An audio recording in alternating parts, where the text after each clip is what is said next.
I know that PMP was actually the first course you had on your platform when you set up your very successful edtech company. You also see people who are not in the right role. So again, when I join a company, I do not come with the idea that I'm going to change the entire management team. It's not the way it works. I always try to maximize the efficiency and effectiveness of the team I have and give people the right roles for them. And a lot of that is discussing with them, talking to them. In the last 2 years, once you have taken over, we see a lot of new innovative products coming out of PMI, be it like PMI Infinity, PMI Study Hall, PMI Project Management Copilot. Should PMI ATPs should be worried? It's clearly our ecosystem. We call it the flywheel, right? So all the components of our ecosystem working together for the same objective to increase project success. Of course, ATPs are absolutely essential to that ecosystem. So not only you should not be worried, but you will see the scope of what the ATPs will do expand. Last decade or so, a lot of new profession came into being. Investment banking is like a very celebrated profession, very rewarding. Data scientist and product manager. How do you see project management profession transforming? Project management is about transformation. It's about creating something. It's about making a move. As long as the world will have things to transform, we will have project professionals. How do you see AI becoming an integral part of project management profession? Asking PMI to fight AI, to make sure that we can protect our job. That's not realistic. So I'm not going to try that because it's a bad idea. I think what we need to think about is how AI is a fantastic opportunity for us as a profession. Stories.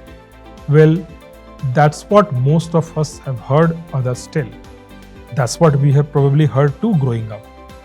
Well, what makes a great story? Maybe it's not that complex. A simple story with little incidents, failures, roadblocks, and those tiny milestones that need to be celebrated. Maybe it's as simple as that.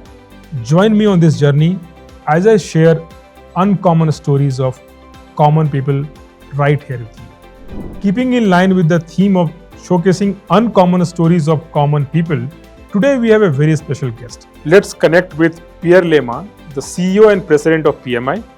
Let's find out who Pierre is. The former CEO of several reputed organizations like Consodata to serving for over 17 years as a CEO of Ipsos, one of the largest market research companies present in over 90 countries, to becoming the CEO and President of PMI.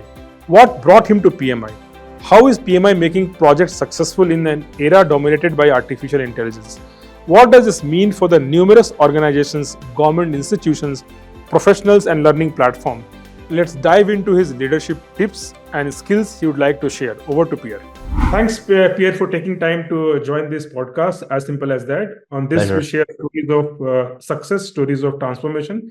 I'm here to speak with you about the transformation journey that PMI has gone through. So I've personally been associated with PMI for more than 10 plus years. And my perception of PMI for the longest time was that it's a rigid, bureaucratic, government mindset kind of setup, which prescribes what to do and you follow. There was no two-way dialogue, and that's how was our way of working also. We hardly knew anybody in PMI for the longest time, except some field level sales executives based in India. And here you come now, PMI has become a very innovative organization. You are always there on social media sharing views. PMI is talking about AI. I would not have imagined PMI talking about AI a few years back, right? So tell us more about what led to this transformation. And while talking about that, I also want to know that what made you join PMI as a CEO, because you have been a successful CEO for so many different companies. We had so many different options to take up as a new role. So what attracted you to PMI mission and this whole transformation journey? First of all, thank you, Krishna, for inviting me, and thanks for all the great cooperation between Simplilearn and PMI over the years. And I know that PMP was actually the first course you had on your platform when you set up your very successful edtech company. At this stage of my life, I accept a job when I think I can help, right? So the most important thing is I looked at the situation of PMI and I thought I could help. On one side, I had a relevant experience. It's in the knowledge sector. I spent my entire life, yes, in different sub-segment of the knowledge sector, if you want. I worked in consulting, I worked in publishing, I worked in ad tech, I worked in, as you know, in market research. I worked in consumer insight, data analytics, and I had also started to work in education, and I'll come back to that. So knowledge sector, for me, it's what I've been doing my entire life, right? Talking to smart people, sometimes difficult, but intelligent and knowledgeable. That's what I've been doing my entire life. It was an organization at the stage of scaling up, so we've been in business for a long time, since 1969, but the need to scale up, to globalize, this kind of a inflection point in any company, and I'm sure as an entrepreneur, you understand what I mean, right? When you get to the point where you don't have enough resources to do what you need to do if you want to become a real global player, but you still need to do it, right? So that very specific phase in a life of an organization is something I've done many times. So I thought I had the relevant experience for that. PMI is also complex from a governance standpoint. We have elected board members. We have multiple stakeholders. PMI, everybody feels they own PMI if they're in project management. They have views about PMI and they want to have a voice, right? So in my life, I worked for various types of governance, from listed companies to private equity owned to family owned. I had worked for a nonprofit one time before with a similar kind of governance. So also there, I felt I had the experience. And then if you work in a global organization and you have this ambition to be the leading authority for project management worldwide, then you need to have some global experience. And from a personal background, my own family, my own personal story, plus the life I've had from a professional standpoint, working in different countries, speaking different languages, I thought I could really help here. And it was also the right time for me. I had just left a company where I had spent many years. And I was bound by a non-compete, so I had to change industry or do nothing for 15 months. I tried to do nothing for 15 months. After 15 minutes, I got bored. So it was the right time for me to start something different. I started to work in education for a private equity fund. And when PMI came to me, I thought, well, that's a very interesting timing for me. And like I said, I think I can help. So that's why I joined PMI. So thanks, Pierre. It's really very inspiring, and I can relate to you saying that you can't sit without doing something even for 15 minutes. I think I'm also like that, so I can really relate to that particular fact in mind. So I get for you that you were already successful. You wanted to have a mission, and PMI mission attracted you, and you could see the impact. Like 2 years fast forward, you see the kind of changes happening in PMI ecosystem. But what I have realized as a startup CEO and as an entrepreneur, that any transformation that you want to bring within any organization, it cannot happen unless you have the right team. Now, when it comes to right team, I think whether you like it or not, the way you compensate your team, the kind of incentive structure that you put in place also is a major factor. Now, I also know that PMI is a not-for-profit organization. So there are limitations when it comes to being not-for-profit. I see that you have attracted a strong A+ team in PMI after you came on board. So give us some of those secrets, that how did you went about balancing the PMI ethos of being not-for-profit and at the same time getting the best A-class team that you can imagine? Yeah, it's interesting you say that, because in my past professional life, at one point I joined a company that just after the first internet wave, so they had set up an ad tech company, made a ton of acquisitions that had no consistency and no coherence, and the founders had left. So the country was founded in France, and then they had acquired companies everywhere in the US, in China, all across Europe, and they left to London to pay less taxes. And they thought that the only thing that would motivate people is to give them stock options and the promise of making millions, right?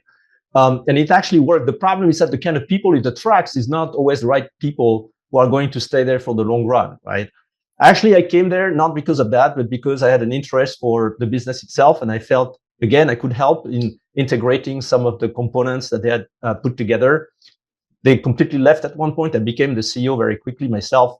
And I tried to surround myself with people who are not just motivated by money.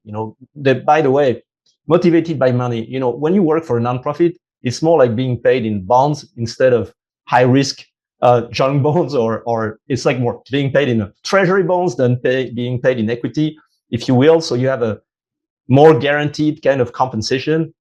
But what drives most people, and I'm serious when I say that, what drives most people is not money. And money, we pay very decently at PMI. We are benchmarked. We make sure we pay people at the right level. Yes, you don't have the kind of upside you would have in a company that gives you equity, but you don't have the downside either. You have more stability as well. And frankly, when you attract people, you want to attract people who are coming because they are passionate about the mission, because they really want to make an impact in the organization that they join, because they love working with the other people on the A+ team, as you call it. That's what really matters. And I don't have any advice to give to you, of course, but in spite of people coming to you for money, make sure that they also come because they're convinced about education, they're convinced about what you're doing, they love working with you, they love working with the rest of the team. And in the end, this is what makes us happy. We all have minimum needs in terms of financials. Maybe you do this earlier in your career, but at one point, what really drives motivation, what really drives passion is what you work on and the people you work with. I've never had any problem attracting great people in any company I've worked for, regardless of the governance, regardless of the compensation system. I always pay people what they deserve. I don't underpay anyone ever. But it's never based on that. It's always based on, do we want to accomplish something together?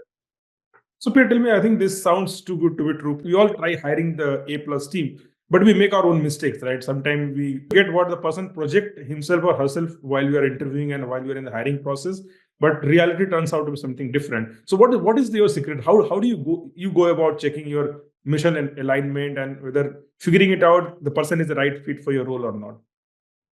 I made my own mistakes, but look, when I joined PMI, I had no preconception at all about the people we had, right? The leaders we had. I always give people a chance. It's not even a chance, I start with the idea that anyone can probably find the right job for them, right? It's very rare that you can't find the right job, whoever you are. So my first objective is always to try and refine a little bit the responsibilities of the people I have to play on their strengths, and then to assemble a team that can work together. So yes, initially when I joined, like in any company, some felt it was a little hard to have to kind of re-interview for their jobs. That's the way they were seeing it. Yes, because whatever you've done in the past, I have to admit, when I come as a CEO, I look at what people are doing now, right? It's what they've done is great, but I want to see the future and how this is going to work out. So some had to leave, some decided to opt out. But for many people in my leadership team who were there at the time, the ones who stayed, we changed their scope, right? So sometimes we expanded their scope because I felt they did not have enough and they were limited in what they could do. Sometimes we reduced their scope because I thought they had too much and they were losing focus and maybe doing stuff that they were not the best at. Sometimes we changed their scope and give them a different job. And then I tried to build the right blend, of experience, of background, of profiles, of personalities as well. And I'm actually, after 2 years, it took me a long time. After 2 years, I'm almost done there. The first thing I did is to define an organizational structure that I found more effective than the one we had before. And then I started to talk to people and make all the changes. My senior leadership team is made of about 30 people. The executive team is 10 people, including myself. The senior leadership team is about 30 people. We're almost done there, right? We have a few positions that are still open, but we're almost done there. Now, my job is to work on making it a real team, right? So it's not just the individuals who have to perform, it's the whole team together. If you love sports, you understand what I mean. If you're a manager, if you're a CEO, you completely understand what I mean. Actually, I'm going to Amsterdam tomorrow night to meet with this team and set expectations on how I want us to work as a team. We've already started, but we have many new people, so we have to work more on that. It has consequences, of course, beyond the senior leadership team itself, because when you recruit new leaders, they will also change their own team and do the same. So, piece by piece, you build a performance culture that I hope you will see. I mean, you've already seen, and thanks for the great feedback. And I hope you will see even more of that in the years to come. I could see that. I feel it, right? I'm not I'm not working full time for PMI, but as being part of ecosystem, I could definitely feel that A+ team kind of behavior. Now that brings me to the next question. That PMI has been there in existence for almost 50 years now. We had old guards, and you brought so many new leaders. Now there are good people who get used to working in a different way, and you want to change. You don't want to change them, but you want to change their way of working. So how was that transition? How did you decided who needs to continue, who needs to be replaced, and who needs to be changed? Like, is there any kind of, like, I'll say, playbook that you can share with us? I have some expectations for certain functions. Think of finance, for instance. So very quickly, you see whether the person is the right person for you or not. And if not, you have to confront it, and help them, if possible, find a different role, but those positions are typically not easy to move around, right? It's not like you take your CFO and make them head of sales. That usually would never work. You also see people who are not in the right role. So again, when I join a company, I do not come with the idea that I'm going to change the entire management team. It's not the way it works. I always try to maximize the efficiency and effectiveness of the team I have, and again, give people the right roles for them. And a lot of that is discussing with them, talking to them, asking them what they want to do, understand what they're really good at, observe it. And you will see very quickly people opt out themselves, right? They typically tell you, this is too much for me. This is going to be too much pressure. I didn't come from that for that, or I had different expectations, or I want to keep my scope. And then, you find ways to, as smoothly as possible, make these changes, and then focus a lot on attracting the right people. Because as a CEO, every time you recruit someone at a senior level, you're making a big decision, right? It's not that you will recruit so many of them in the end. So the few people who will surround you, you really have to think hard about how you will best leverage them, how you will make them successful, and how they will fit with the rest of the team. And that's the toughest part, because you can find great people, but building a great team is another level of challenge. One of the challenges that I have also seen that a lot of smart people, they think they are way too smart, that it's very difficult to make them believe that 1 + 1 is 11, not 1 + 1 is not 2. So it's easier said than done. So I think I now move on to the next topic. I love smart people, by the way. If they are smart, they should understand the benefits of being a team. So I don't give up on people who are smart and difficult to work with. I actually work hard to make them easier to work with, and also work hard to make the others understand what they bring to the equation, right? And let them be a little different. I'm not trying to unify. I used to work for a company which is now Accenture, right? It's Anderson Consulting at the time. And we had those advertising where you had all these fishes that looked alike and went in the same direction. I love that conceptually, but in fact, that's not the way it should work, right? We have to leverage our differences, not try to eradicate them. That's what makes a very strong leadership team. So Pierre, tell me, when it comes, we spoke a lot about team culture. What is a non-negotiable virtue when it comes to leaders, or in general, if somebody that you want to work in your organization, something that is like non-negotiable, and you also think that that's something you can't teach? This is a virtue either you have or you don't have.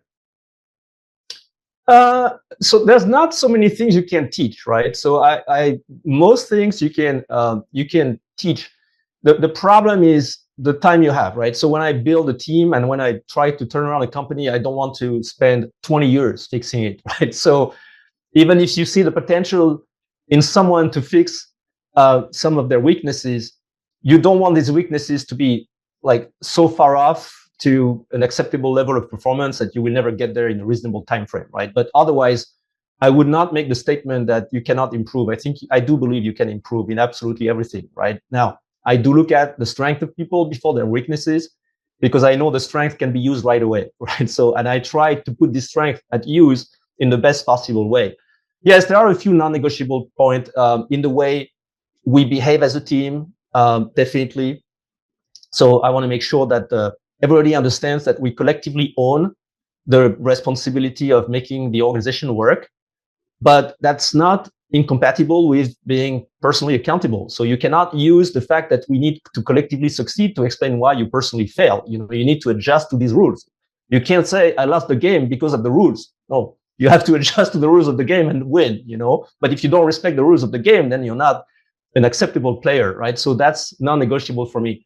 I'm very, very strict about intellectual rigor. Actually, anyone joining my team at a senior leader level has to take a critical thinking test.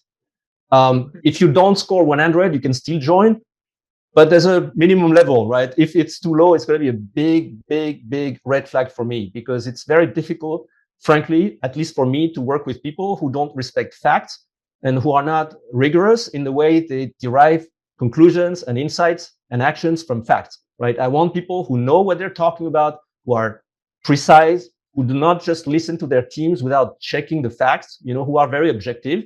And I think it's a very important discipline, not just for me, but also in terms of the reputation of the organization, having leaders who are reliable.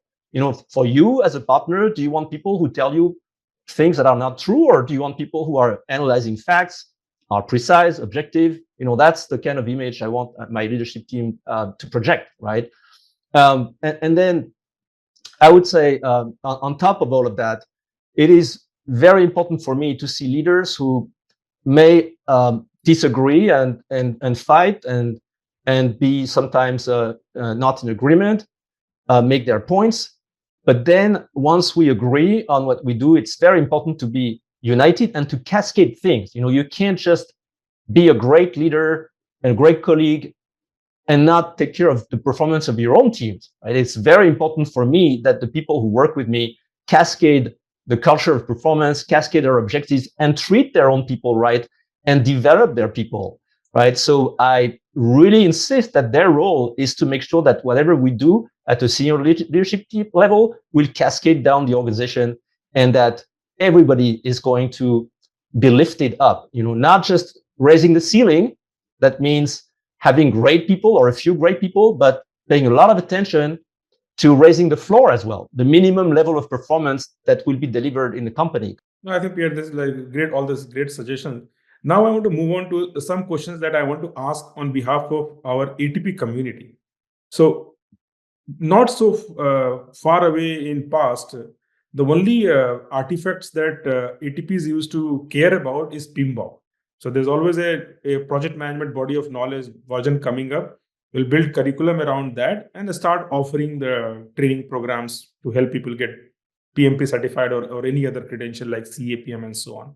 And I think couple of years back, this concept of PMI kit came into being, that, okay, you want to train, you need to offer PMI kit. So some basic material that you have to offer in while you're training. In fact, before that, sharing a PMBOK as part of the training material was not mandatory prescription from PMI. So that change happened a few years back. That was the first change. But in the last 2 years, once you have taken over, we see a lot of new innovative products coming out of PMI, be it like PMI Infinity, PMI Study Hall, PMI Project Management Copilot. So, and there are also prescriptions on what you can do, what you cannot do. So one question I wanted to frankly ask you from the community side, that should PMI ATPs should be worried that maybe PMI is becoming hiring this A team, they're launching new product. So why can't PMI itself deliver all these training programs? Why do they need ATPs to work with PMI? First of all, it's interesting you say that before there was only PMBOK, because in fact it's not true. We had a number of products that is unbelievable, and you probably don't even know Krishna, although you know us very well. And precisely our problem is that we're going in all directions and doing nothing with enough conviction, right? You can do a lot, but you have to, if it stops when you can't have the conviction to succeed, right? If it's just to do stuff and then move to the next thing and without any determination to make it a success and make it robust and a real sizable activity, then you should not do it at all, right? So one thing, and I'd go back to your ATP question specifically, but one thing we did with PMI Next, our strategy is to be very intentional about where we want to play and where we don't want to play, and where are the strengths of PMI that we can leverage and where are not the strengths of PMI. One of the strengths of PMI is clearly our ecosystem. We call it the flywheel, right? So how all the components of our ecosystem working together for the same objective to increase project success. Of course, ATPs are absolutely essential to that ecosystem. So not only you should not be worried, but you will see the scope of what the ATPs will do expand. We're launching a new version of ACP very soon, our Agile certification. By the way, I will announce it officially soon. So that's a pre-announcement of the official announcement. Of course, the ATPs will have a big role in that. Part of our PMI Next strategy is to develop a set of gold standard certifications. So raising the bar of what it means being a certification, a professional certification, beyond the micro credentials, beyond the certificates that proliferate everywhere. How do you make sure that there is a very distinctive standard that goes with a PMI professional certification?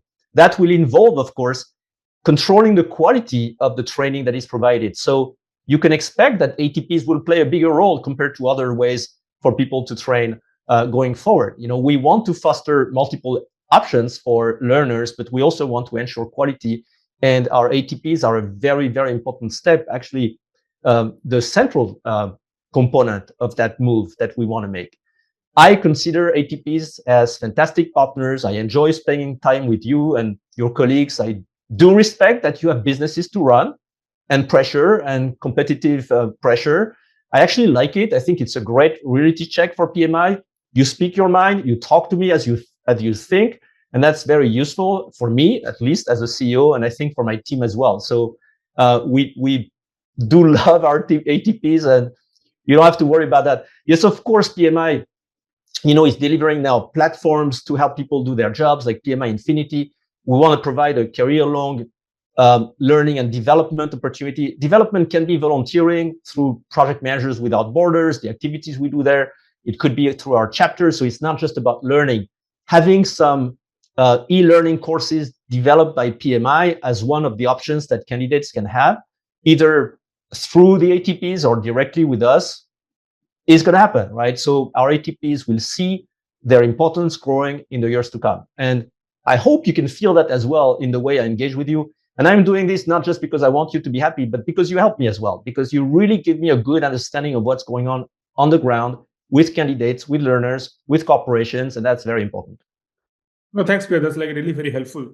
So you just made a statement, and I completely agree that I thought I know PMI, but frankly, there are a lot of things I'm discovering about PMI that I never knew. Like, for example, for the longest time, my impression of PMI was that PMI does certify individuals and PMI conducts events. These are the two ways in which you can engage with PMI. That was my thought process was. And then a couple of months back, I noticed one post on your LinkedIn saying that we also accredit higher ed institutions. I was never aware about it. So tell us something more about like lesser known facts about PMI that you think will be evolve as future products from the PMI side that ATP should be aware of. No, I mean, it's very transparent in our strategy, right? So we want to do three things mostly. One of them is to develop these community vetted or expert vetted knowledge databases that can be leveraged by AI now. So PMI Infinity is a great example of that. An event is the same thing. It's the same thing. It's a curated event with experts that talk to the community. So that's one side of what we're doing. Learning and development all career long, as I just talked about that. Yes, we will do some, but part of that, of course, is done through vetting and accrediting external partners. We're not going to train everyone in the world, but we want to increase quality, we want to increase diversity. So yes, part of that activity, and it's been there for a long time, and you didn't know it, but we do have a global accreditation center, which basically provides accreditation for university programs, mostly master degrees, a few bachelor degrees or certificates that abide by certain quality standards. Usually the students there are people who have already worked, who are already project managers. They get a degree. Many of them come from different countries. It's also a way for them to find a new country, a new life, new opportunities. And we want to make sure they understand when they go through all the possibilities that exist in the world in terms of going after a degree in project management, that these degrees are degrees of quality. About half of our programs that we have accredited are in the US and Canada. Half of them are outside of North America. So it's growing actually pretty fast outside of North America. We have some in India, we have some in Asia, we have some in Europe, and we have some in all regions in the world. So going forward, we will doing even more of that. We want to make sure we are helping the people, potential project professionals, navigate this world of training and learning, some of them formal degrees, some of them certifications, some of them courses, and help them find what is a content of quality or a degree of quality and what is not, right? So that's what we're doing. It's not very different from what we've always done. We're just doing it differently because the world has changed. So this Pierre, is this offer only to higher ed institutions? Like a lot of ATPs have non-PMI based longer duration program. So can that also get accredited and become a degree? Yeah, you're actually asking a good question.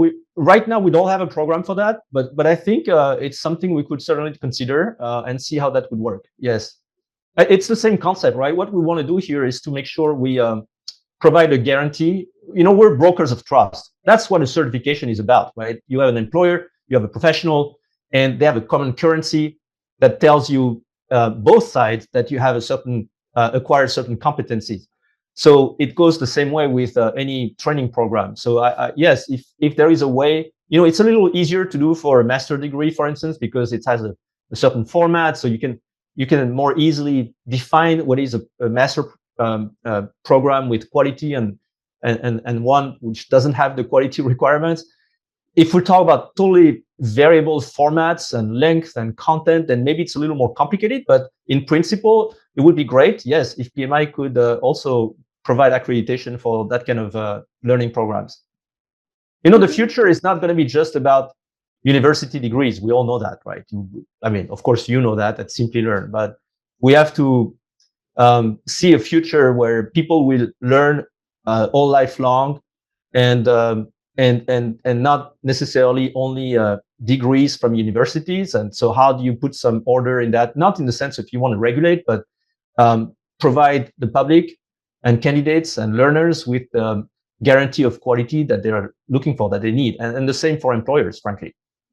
Yep. So Pierre, when you accredit this master's in project management kind of degree program, and if somebody is already a PMP or any other certification from PMI, do they get any credit when they go for that kind of degree program? At least I'm not aware of if something like that exists.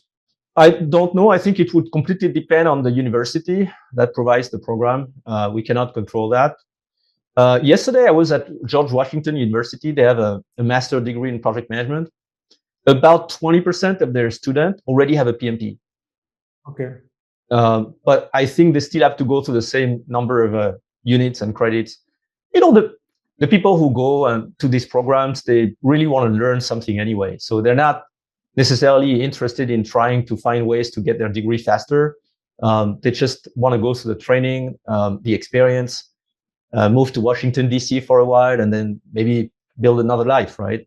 So the reason I was asking that if that was the case, we could refer such degree programs to our students who are completing the certification like successfully. If you go to our website, you can go to something called GAC, Global Accreditation Center of PMI, and you will see all the list. And I'm happy to put you in touch with a person in charge of that, Rebecca. She's fantastic. She knows everything about all our programs. Well, definitely, I'll do that, Pierre. Now, Pierre, I want to come back to this ATP question one more time. So this whole concept that there is a principal body that owns something, some standard or some IP, and partners working with that body to like take out the same or scale the same concept globally is a very established model. A lot of people have done this model in different aspects of the business. Now, their own challenge that most ATPs struggle with that how do they differentiate themselves? Like, let's say a prospective student wants to come to Simplilearn or they want to go to any other provider which we compete with. What is your suggestion? How do you, like in an ideal world, you see these companies competing, and what makes them a bigger partner of PMI, or how can they attract students? We provide some guidance, of course, and it's important. And also you need that because we change our exams all the time. So you need to get this guidance. You can't just, assume that you can not change your training and then have your students pass when we change the exam regularly to take into account the changes in the profession. Like AI will be a very important part of the next version of the exam. All that has to be communicated to our ATPs. So definitely there will be some level of guidance, prescription, and tools that you need to use. But overall, the difference is in the format you have, is in the service you provide. And it's very different, the experience when you go to an organization like Simplilearn. It's going to be very easy to use. Someone like me, I love e-learning. It works for me very well because I can work asynchronous whenever I want. I don't really need an instructor. I don't feel that way. And it's not recent. It's always been like that. But I completely understand and respect the fact that there are many people who prefer a very personalized service, want to be in class, otherwise they don't have the discipline, want to communicate with others. And so some of that can be done virtually, some of that through study groups, some of that can be done in a class, right? In a classroom. We want to provide an ecosystem that lets people choose what is the best way for them to learn. Remember, in the end, the certification is just an exam, but the journey is important as well. What you learn in the process is so important as well, and the connections you make. Some of that now can be made virtual. Some of that cannot be made virtual. You have to choose what works for you, and that's what we want for you, that you have the choice. So now, Pierre, I want to talk about project managers, who are the very important part of our ecosystem. So if I see this whole project management profession, it existed for, I don't know, ever since we have documented history. Somebody making things happen. But in the Yep. I would say last decade or so, a lot of new profession came into being. Investment banking is like a very celebrated profession, very rewarding. Data scientist and product manager. And somehow this project management profession kind of became more like it lost its like charm or glamour, if I have to say so. How do you see project management profession transforming? If I look at from my perspective, I think that it always existed. Anything that you do, project management is always embedded. You can't deliver unless you manage it well, and everything is a project at end of the day. You're right to say that project management has always existed, because in the end, project management is about transformation. It's about creating something. It's about making a move, right? And so as long as the world will have things to transform, we will have project professionals or people doing project management. And I do not expect the level of transformation and change to slow down, right? If anything, we all know it's accelerating. And that's why, by the way, PMI is growing and everybody's growing in this profession in the end. What you're touching is a little bit different. Let's face it. Sometimes there's a lack of recognition, so yes, if you tell your mother-in-law that you're an investment banker, maybe you should be happy about that. I mean, I'm not sure, by the way, but some of you may think that she will be happy about that. You say you're a product manager. Right now, it's a little more edgy, because in tech, project managers are called product managers in many cases. Part of that is because, of course, as we know, the life cycle of a project is not very clear. Products evolve all the time, so it's been rebranded a little bit. Marketing matters. I mean, each of us, we need some recognition. Some of us are more sensitive to this than others, but in the end, it's normal. It's a human feeling that is absolutely normal to want recognition. And if you're a project professional, whether you call yourself a product manager, a project manager, a program manager, a portfolio manager, whatever, transformation manager, if you manage projects, you want to see this recognition. In my opinion, and that's a very important thing, by the way, because when I joined PMI, everybody was talking to me when I was asking people, what is the problem here? What are the things we need to address? Everybody was telling me, well, we need to be more global. We need to focus more on social impact. We need to have more agile in our certification and products. That kind of things. We want to develop soft skills or power skills. But what I really perceived is that the real issue, the real thing that people did not like to talk too much about, but that really hurt them, is the lack of recognition. Now, if you want to address the lack of recognition, and when we talk about lack of recognition, what is that? It's the general public, like your friends, your family, your mother-in-law, but it's your bosses, right? The CEOs, the people who can make or break your career. Those people, they're not necessarily interested in what we call too much project management success in this profession. They're interested in project success. So the more we increase the gap between project success and what we call project management success, the more we'll have this recognition problem. And even when we talk about the triple constraints, cost, schedule, scope, we have to realize that even if we deliver on the three of them, it's very possible that the project will be seen by others as a failure, because you built the building that was planned to build, but in fact, it's horrible. It's not useful. It's not serving its purpose. Or the app, it's not working. The product is a failure. You want to associate yourself with project success, not just project management success. And that shift is difficult to make, because it will be not just about being technically savvy, knowledgeable, but also really understand, on one side, what is the real need, what is the real purpose of what we're doing. We call this benefit realization, outcomes. We have very technical words to talk about that, but let's go back to the business needs, and that, because that's what's in the mind of your CEO. Let's talk about the need for the stakeholders, the consumer, the people who are going to use whatever you create through your project, because that's what will give the recognition as well. Now, that's one thing. You need to shift that. The second is, you cannot act as a victim and say, I cannot do anything about that because I'm just a project manager and I cannot influence that. Well, sometimes people ask me, what is the advice you would give to someone who wants to become a CEO one day? And I always tell them, start behaving today as if the entire company relied on you. Of course, it's not exactly the case, but trust me, if you behave that way, if you think that way, one day there's a good chance it will. And it's the same for project professionals. Think as if when you see something that is not going to work, you have to own it. Try hard, try to influence that, try to influence project success. And then you will get the recognition you deserve.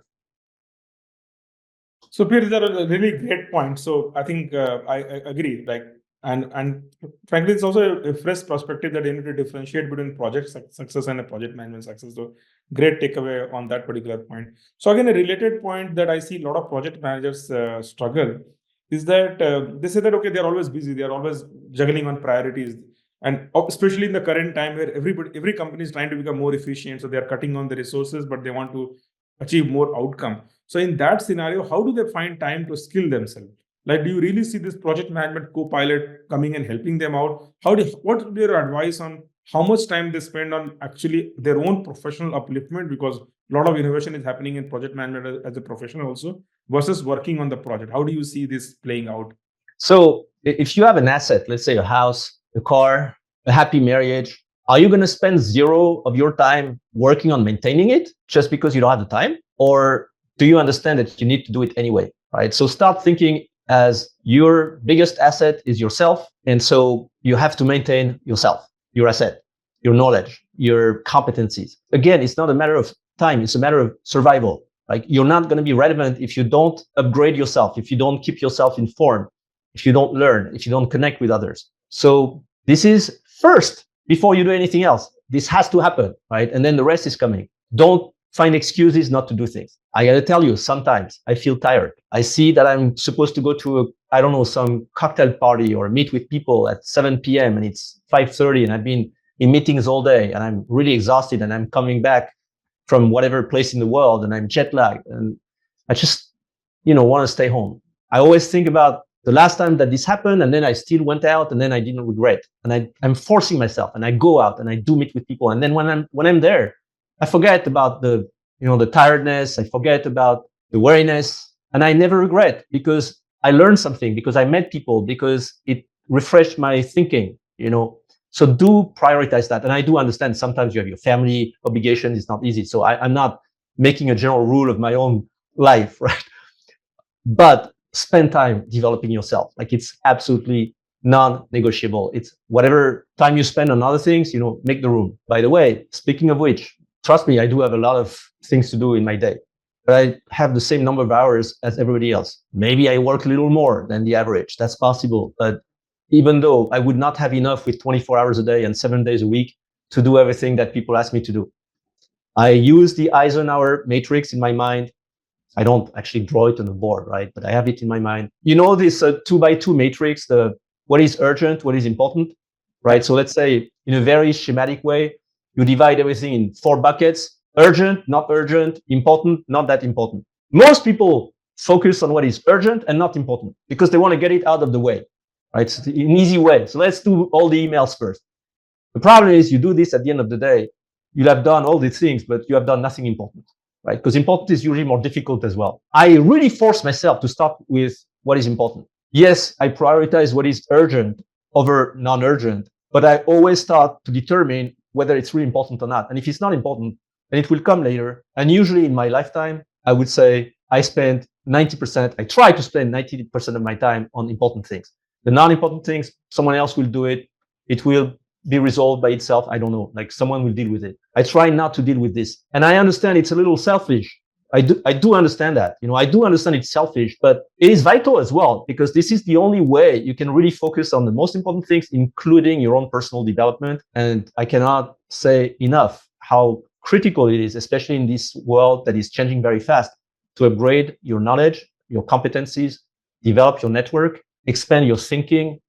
That's how you will be successful. So I think these are all great points, and I can relate to this fact that, in fact, this is something that I wanted to ask you earlier, but maybe I missed it, is about your own schedule. Like, how do you manage? I see that you are all over the world, and you're always energized and always fresh. Like, frankly, I'm like, I have tried doing it a couple of times, and then I feel very exhausted and lethargic, and then conclude that this is not for me. So what is the secret sauce of being present everywhere and always being fresh? Not always fresh inside. Yeah, people believe I love doing that, and my wife believes I love that. My friends believe that, and it's true and it's not true at the same time. I'm not good with jet lag, for instance. I I can't sleep, because of jet lag. I'm always rushed also, like always late. Am I going to catch that flight? And it's like a little stressful, like those little things. And I hate packing. This is the worst thing ever, packing. And then packing and thinking about what I'm going to wear and try to minimize how much I pack, because otherwise I got too much, Anyway, so I'm the same as everybody else, but yes, I love meeting with people, being confronted to different cultures, being constantly challenged, learning, that having all my days a little different. So what are my tricks? I try to control how often I eat. I was raised by a French mother, so she was very intentional about not eating between meals, right? So when you have a weird day of 36 hours or 12 hours, how many times you eat, you got to figure out. But I try to control how often I eat. I eat a lot when I eat, but I try not to eat all the time, right? So I'm pretty disciplined about that. I don't know if it plays a role or not, but I try. Mostly, and it's probably a very bad advice, but I ignore when I feel tired and I just keep going, like I explained before. It's like sports. Sometimes you feel tired, but if you're a really intense competitor, you just keep going, right? And at one point, the tiredness will go away. It's temporary, and at one point, you will need to, of course, stop and recharge. Which I just did. I went on vacation. I recharged in Spain, and I feel actually full of energy right now. I'm lucky in a way. Also, I'm in good health. That's really luck. I have no merit for that, and it can last for a while and then not be the case in the future anymore. So, I can function for a long time without sleeping much. I also try to give people what they deserve, right? So if I'm in a place and I meet with people, which happens to me all the time, even if I'm tired, for them, they meet with me, they expect me to be a fun person to deal with, right? So I do my best. I owe it to others, right? It's not just me. If I'm tired, then doesn't matter what the others would feel. I try to give them the best I can, the best of myself. It's not always easy, and I'm not always perfect, but I'm doing my best, right? And I also think, from a philosophical standpoint, I'm very privileged. I was born in a good place, in a country with no wars. It could have been different in Vietnam, in France, at other periods, or in other places in the world. I was in a reasonably wealthy family, not very wealthy, but upper middle class. I got good education, good health. So I was so lucky. I tried to be a happy person, and because why should I not be happy with all the luck I had? And trying to be happy helps. No, I think that's a great point. I think many times I see that people who have all the things in the world, good health, good family, good career, but still they find reason to be unhappy because something else is missing on. So it's really a great point. It's easier said than done. I can relate to it, and I have a lot of people in my ecosystem who I see this happening all the time, that you're always like craving for something that you don't have. And for sure, even if you win the entire world, there will be something left out for sure, right? So we all know that, but difficult to follow in our conscious mind, right? It's also very lucky to have a mind frame where you accept, where you can do a rational thinking and accordingly respond. Now, Pierre, I want to move on to a point that I see you talking about a lot is AI. I would not have imagined PMI talking about AI, frankly, a few years back. But I see that when it comes to AI, you have a lot of viewpoints on AI. You are launching AI-related products for the project management community. And how do you see AI becoming an integral part of project management profession? What part of a typical project manager's job do you think AI can help them become more efficient at? What can I say about AI? I think we're going to reach a point where, in this adoption curve that is very famous from, I don't know if it's Forrester or Gartner, like this curve, we'll reach this, we've probably already passed the peak, and we would be in a phase of disenchantment a little bit, and people will wonder how to use it effectively and all of that. Initially, especially when ChatGPT was released, that a lot of anxiety surfaced across all professions, but in particular in the project management profession. All studies, like 5 years ago, saying that 80% of the tasks of a project manager would be automated. Created a lot of anxiety, frankly, in the profession, or either anxiety or sort of a different kind of protection reaction, right? Let's not even talk about it. Or asking even PMI, I heard that the other day, asking PMI to fight AI, to make sure that we can protect our jobs. That's not realistic. So I'm not going to try that because it's a bad idea. I think what we need to think about is how AI is a fantastic opportunity for us as a profession. We want recognition, good. If we can help the companies we work for transform their business models, their activities, their operations with AI, we'll be very, very recognized, trust me. So any project manager who can do that, manage an AI transformation, is going to be a big star. So that in itself is a massive opportunity. You know that in the Silicon Valley, they are terminating people. You mentioned that before. They are reducing costs right now, doing all of this. But the software engineers who work on AI can make salaries of above $1 million, right? So if you're interested in money, as you were saying before, that's the right place to be. If you want to be successful as a project manager, be someone who can manage an AI transformation. But to do that, you have to learn some about AI. It starts with even using AI in your own job as a project manager. I see also AI as a way for us to precisely evolve and focus more on project success and reduce the gap between what we call project management success and project success. As many tasks get automated, as we can use AI to augment the value we bring, as we can use AI also to communicate better for instance, developing a stakeholder communication plan is something that we've been talking about for a long time. But with AI, you can do this in a very granular way. You can upload to your tool the past conversations with a specific person and ask the tool to help you communicate more effectively with that person in personalizing the way you address things like status reports or issues that are raised, or things like that. So it can be extremely powerful. I think it's going to make the job of project managers more rewarding and potentially help us get the recognition that we need. Remember accountants. I remember in one of my first jobs, I was appointed a CFO of a company. I was a CFO myself for a few years, like maybe 2 or 3 years. So in 2 different companies. The first one I got there, the second one actually, I got there. The head of accounting was a guy who was 60, and he had all these sheets of paper everywhere, and making calculations by hand. And I told him, look, why don't you use something called Excel?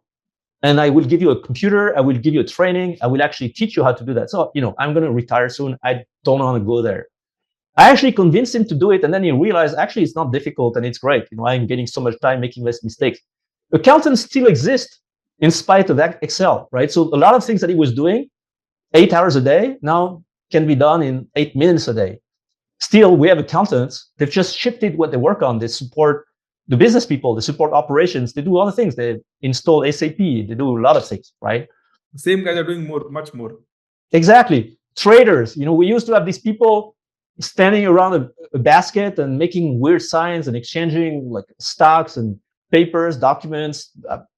This is all done by computers now, but you still have people doing trading. They're quantitative computer scientists. They are data scientists. They are people who develop the system that enables a fast, high volume trading and sophisticated strategies to make more money. That's what it is. So for project professionals, the same thing would happen if we don't let AI dominate us, but if we own it, the AI transformation of project management, which PMI wants to lead, of course. Do you see certain industries or certain countries, they're adopting AI faster than certain industries in certain countries? Like that, something that we will be working towards advocating them. So for sure, we are in agreement that AI needs to be an asset for project managers, and those who can make it as a kind of a partner in whatever they do, they are the one who are going to be successful.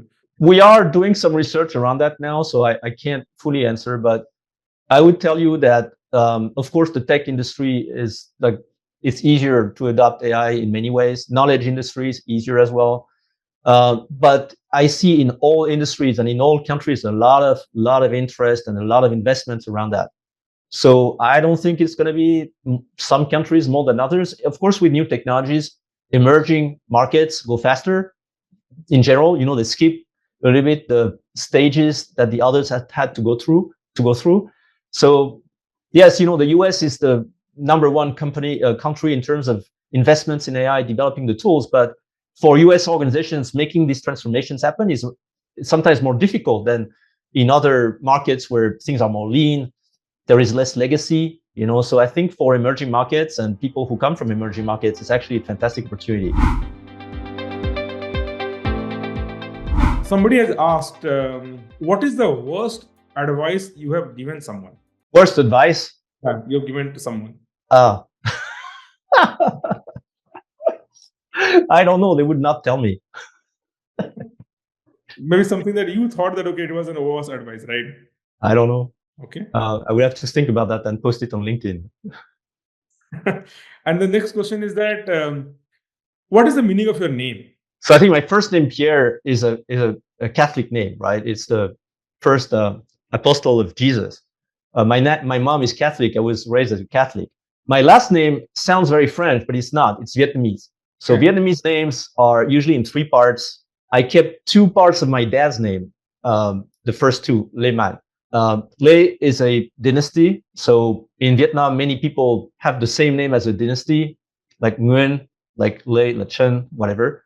And then mine is just a second name. Like you can ask the Vietnamese people what it actually means. They have different interpretation of it. So I'm not going to comment on it.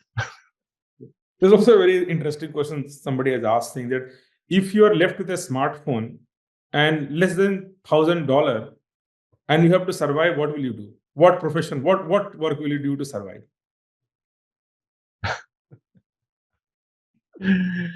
The first thing I would do is to try and find a job.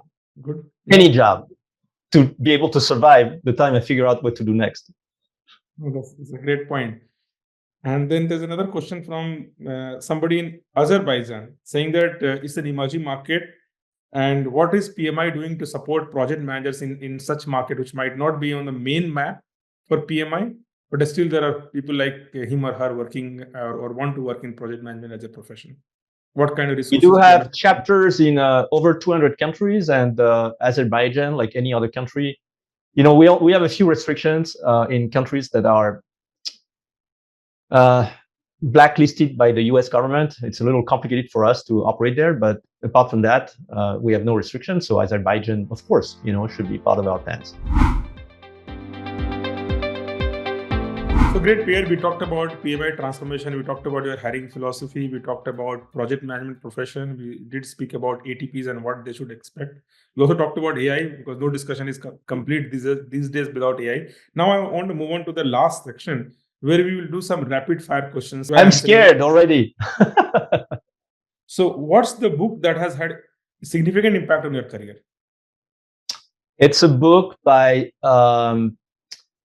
that is called First Break the Rules. It's an interesting book. I read that when I was much younger. It is the reason why I focus on people's strengths first and foremost. It was written like 35 years ago, but it did have a big impact on me. Oh, great. How do you unwind after a busy day? At 8 p.m., my wife, when I'm home, right? So it's not most of the time. If I'm home at 8 p.m., my wife is half German. So at 8 p.m. prompt, we're having dinner, right? So I'm a very disciplined person. At 8 p.m., I go have dinner, and I try not to work after that if it's possible. Usually it's not, but I try. And then I'm going to read a book or watch a movie, and then go to sleep, and then start the next day. If I'm not home, my days finish very late. So I don't unwind, I just sleep. So what's one piece of advice you'll give to your younger self? Don't worry too much, like go with the flow. Texting or talking? Texting. Yeah. Nickname your parents used to call you? No nickname. No nickname? No. If you could describe PMI in one word, what would that be? Community. Pierre, it was so lovely talking to you. I had many other questions also. As I said, my team had also put in some questions, but I didn't get time to look into it. So let's do a second season next year. If that is not, if this one is successful, if you get views and positive comments, we'll do it again. Okay, we'll do that. Thank you so much, and have a great day ahead. Thank you, Krishna. Always a pleasure to talk to you.